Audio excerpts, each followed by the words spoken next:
Hello students, welcome to our channel Aha Zindagi seated point.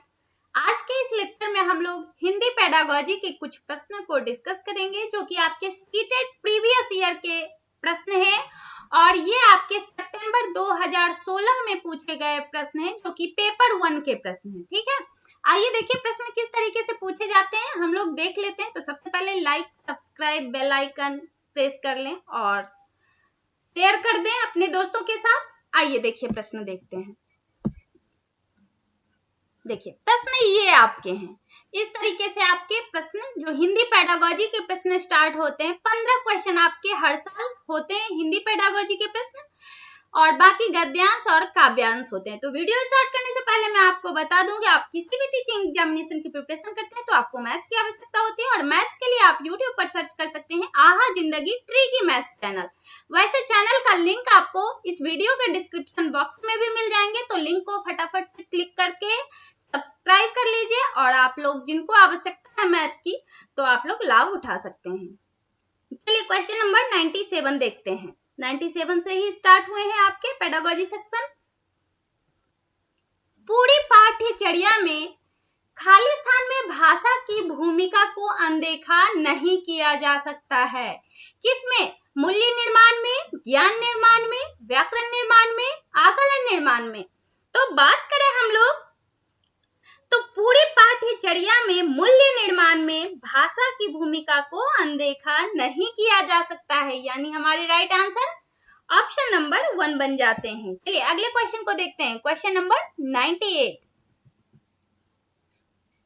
प्राथमिक कक्षाओं के भाषा शिक्षक होने के नाते आपकी सर्वाधिक महत्वपूर्ण भूमिका है। क्या है?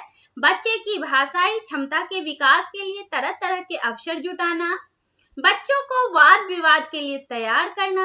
तीसरा ऑप्शन है विद्यार्थियों को सर्वाधिक अंक प्राप्त करने के लिए तैयार करना और चौथा ऑप्शन है कक्षा में पाठ्य पुस्तक का अच्छी तरह से निर्वाह करना। तो हम लोग बात करें भाषा शिक्षक होने के नाते प्राथमिक स्तर की कक्षाओं में बच्चों की भाषाई क्षमता के विकास के लिए क्या करना चाहिए? उन्हें भिन्न भिन्न प्रकार के अवसर जुटाने की महत्वपूर्ण भूमिका होनी चाहिए ताकि वे अपनी अभिव्यक्ति को स्वतंत्रता पूर्वक अभिव्यक्त कर सकें। राइट, तो हमारे राइट आंसर क्या बनते हैं? ऑप्शन नंबर 1 हमारे आंसर बन जाते हैं। चलिए अगले क्वेश्चन को देखते हैं। Question number 99।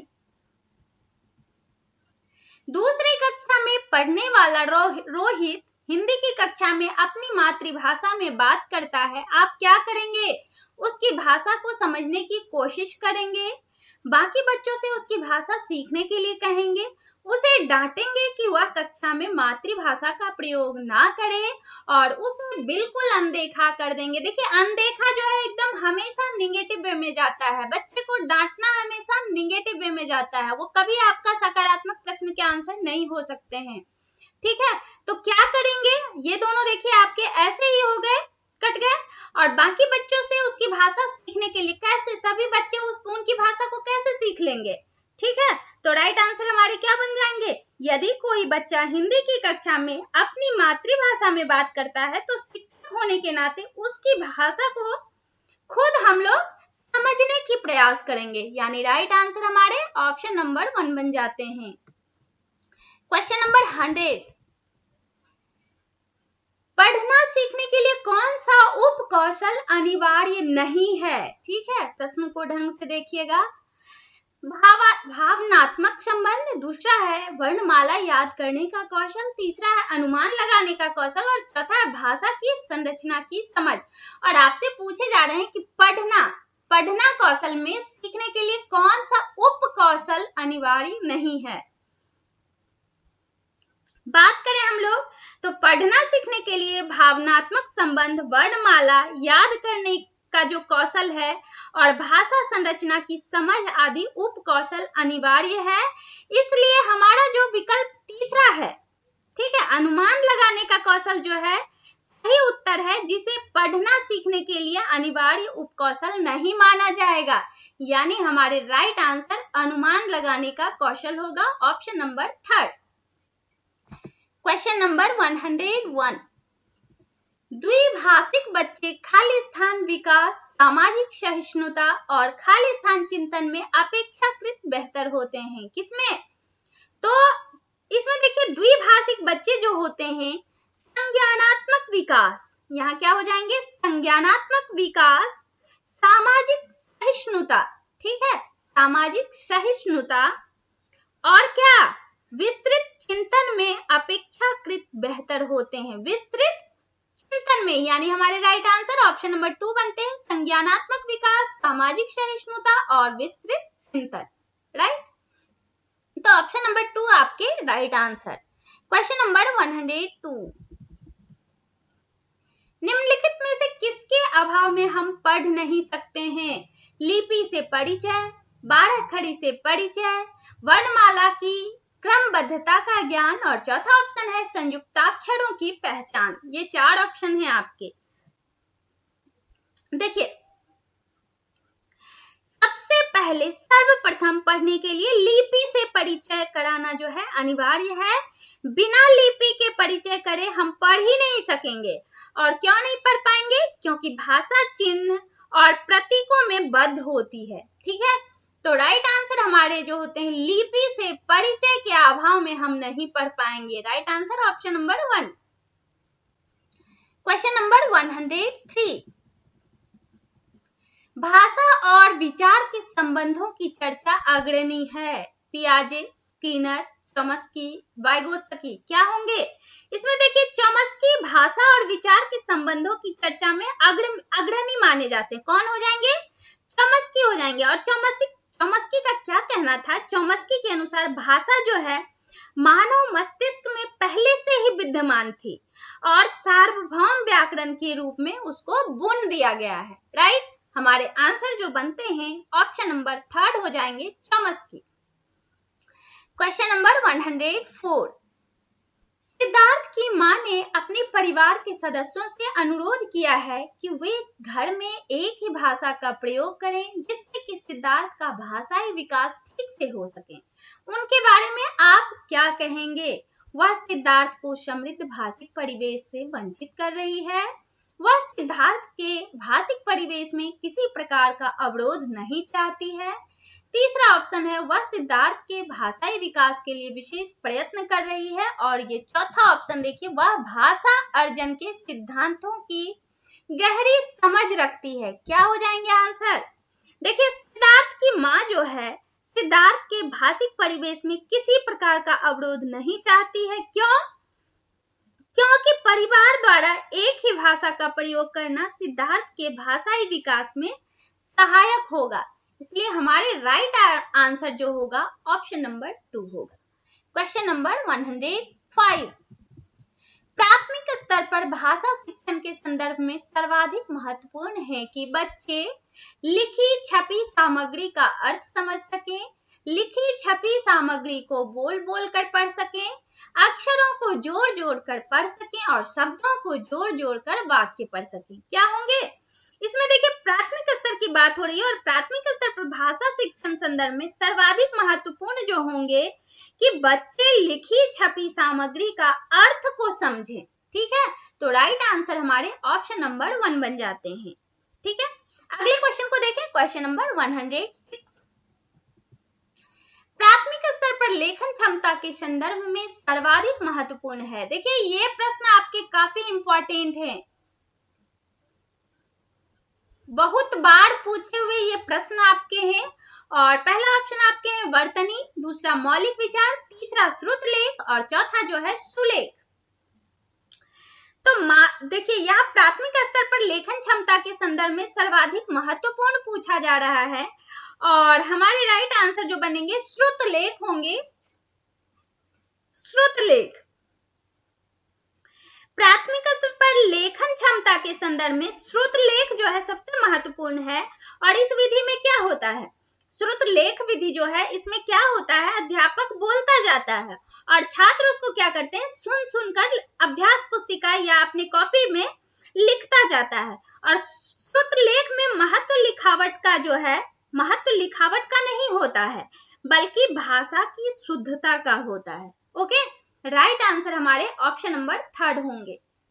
जब चेक किए जाते हैं श्रुत लेख तो तो भाषा की शुद्धता को महत्व दिया जाता है, राइट। क्वेश्चन नंबर 107, निम्नलिखित में से कौन सी गतिविधि श्रवण एवं वाचन कौशलों के विकास के लिए सर्वाधिक उपयुक्त होगी? रेडियो समाचार सुनाना, कहानी सुनाकर उस पर बच्चों की प्रतिक्रिया जानना, हाव भाव के साथ कविता बुलवाना और प्रश्नोत्तर सत्र आयोजित करना। ये चौथा ऑप्शन है। देखिए, श्रवण एवं वाचन कौशलों के विकास के लिए शिक्षक द्वारा बच्चों को कहानी सुनाकर उस पर उनकी प्रतिक्रिया को जानने का प्रयास करनी चाहिए। और कहानी सुनकर क्या होगा? कहानी सुनकर अगर बालक उस पर उचित प्रतिक्रिया दे देता है तो यह सिद्ध हो जाएगा कि बालक ने कहानी को ध्यानपूर्वक सुना है, राइट। हमारे आंसर जो बनेंगे ऑप्शन नंबर 2 हो जाएंगे। अगले क्वेश्चन को देखते हैं, क्वेश्चन नंबर 8। वाणी खाली स्थान होती है और लिखित भाषा की तुलना में काफी तेजी से बदलती रहती है। गौण, स्थिर, अस्थायी, स्थायी। तो यहाँ हमारे राइट आंसर होंगे वाणी जो होते हैं अस्थायी होती है और लिखित भाषा की तुलना में काफी तेजी से बदलती रहती है। वाणी जो होते हैं अस्थायी होते हैं, ठीक है। तो बोलने के लिए बोला भी जाता है कि जब आप एक कोस पर बदले वाणी और कुछ दूर पर चलेंगे तो आपके वाणी बदल जाते हैं, आपको वाणी जो बदलते दिख जाते हैं, और कुछ दूरी और जब बदलते हैं आप चलते हैं तो आपके पानी भी बदल जाते हैं, पानी के टेस्ट में भी अंतर आ जाते हैं। तो ऐसा कहावत माना गया है कि कोस पर बदले वाणी, राइट। तो क्या हो जाएंगे? आपके आंसर अस्थायी होंगे, ठीक है। चलिए अगले क्वेश्चन को देखते हैं, क्वेश्चन नंबर 109। बहुभाषी कक्षा से तात्पर्य है? क्या है बहुभाषी कक्षा से? क्या तात्पर्य है? जिस कक्षा में कम से कम 2 भाषाओं में पाठ्य पुस्तक उपलब्ध हो। दूसरा ऑप्शन है जिस कक्षा में प्रत्येक बच्चे के घर की बोली को सम्मान दिया जाता हो। और तीसरा ऑप्शन है जहां बहुत सी भाषाओं का अध्यापन किया जाता है। चौथा ऑप्शन है जिस भाषा के शिक्षक शिक्षिका 2 या 2 से अधिक भाषाएं पढ़ लिख सकते हो। तो बहुभाषी कक्षा से तात्पर्य यह होता है कि जिस कक्षा में प्रत्येक बच्चे के घर की बोली को सम्मान दिया जाए और साथ ही कक्षा में सभी विद्यार्थियों को भिन्न भिन्न भाषाओं से अवगत करा दिया जाए। इससे क्या होंगे? इससे बालक में एक सौहार्द भाव जागृत होंगे, राइट। हमारे आंसर जो बनते हैं ऑप्शन नंबर 4 हमारे राइट आंसर बनेंगे। जिस कक्षा के शिक्षक शिक्षिका 2 या 2 से अधिक भाषाएं पढ़ लिख सकते हैं। ओके, चलिए अगले क्वेश्चन को हम लोग देख लें। इसमें देखिए क्या है, बहुभाषिक को ठीक से थोड़ा समझेंगे हम लोग। बहुभाषिक जो होते हैं क्या होते हैं? बहुभाषी कक्षा से क्या तात्पर्य होता है कि जिस कक्षा में प्रत्येक बच्चे के घर की बोली को सम्मान दिया जाता है। देखिए ये भी आपके 2 में देखिए, आप 2 ऑप्शन भी देखिए। और साथ ही कक्षा में सभी विद्यार्थियों को भिन्न भिन्न भाषाओं से अवगत कराया जाए, इससे बालक में एक सौहार्द भाव जागृत होता है। तो राइट आंसर हमारे ऑप्शन नंबर 2 बनेंगे, ठीक है। जिस कक्षा में प्रत्येक बच्चे के घर की बोली को सम्मान दिया जाता है। और दूसरा जैसे कह सकते हैं कि जिस कक्षा के शिक्षक शिक्षिका 2 या 2 से अधिक भाषाएं पढ़ लिख सकते हैं, तो उसी को कहते हैं बहुभाषी कक्षा, ठीक है। ऑप्शन नंबर 2 और ऑप्शन नंबर 4 भी यहाँ दोनों बन रहे हैं, ठीक है। Question number 110। संज्ञान के स्तर पर विकसित खाली स्थान अन्य भाषाओं में आसानी से अनुदित होती रहती है। ज्ञान क्षमता, व्याकरण क्षमता, तर्क क्षमता, भाषा क्षमता, ये 4 ऑप्शन है। तो बात करें संज्ञान के स्तर पर विकसित भाषा क्षमता अन्य भाषाओं में आसानी से अनुदित होती रहती है। राइट आंसर हमारे भाषा क्षमता, ठीक है। विकसित भाषा क्षमता यहाँ हो जाएंगे, अन्य भाषाओं में आसानी से अनुदित होती रहती है। क्वेश्चन नंबर 111, ये आपके लास्ट क्वेश्चन है पेडागोजी के। चलिए भाषा शिक्षण को खाली स्थान संदर्भ में रखकर देखने की आवश्यकता होती है। किस संदर्भ में? आर्थिक, सांस्कृतिक, नैतिक, बहुभाषी, ये 4 ऑप्शन हैं। देखिए, भाषा शिक्षण को बहुभाषी संदर्भ में रखकर देखने की आवश्यकता होती है। तो राइट आंसर हमारे ऑप्शन नंबर 4 बन जाएंगे। और इसी के साथ आपके जो सितंबर 2016 के सीटेट के एग्जामिनेशन में आपके पूछे गए सभी पेडागोजी, हिंदी पेडागोजी के सवाल हम लोगों ने इस वीडियो में डिस्कस किए। तो अब तक आपने हमारे इस वीडियो को देखा, आपको हमारा ये वीडियो हेल्पफुल लगा, तो अभी जस्ट हमारे इस वीडियो को लाइक कर दें, चैनल को सब्सक्राइब कर लें, बेल आइकन जरूर प्रेस करें, जिससे आने वाले वीडियो का नोटिफिकेशन आप लोगों को मिलती रहे और आप हमारे वीडियो से लाभान्वित होते रहें। Okay, thank you so much.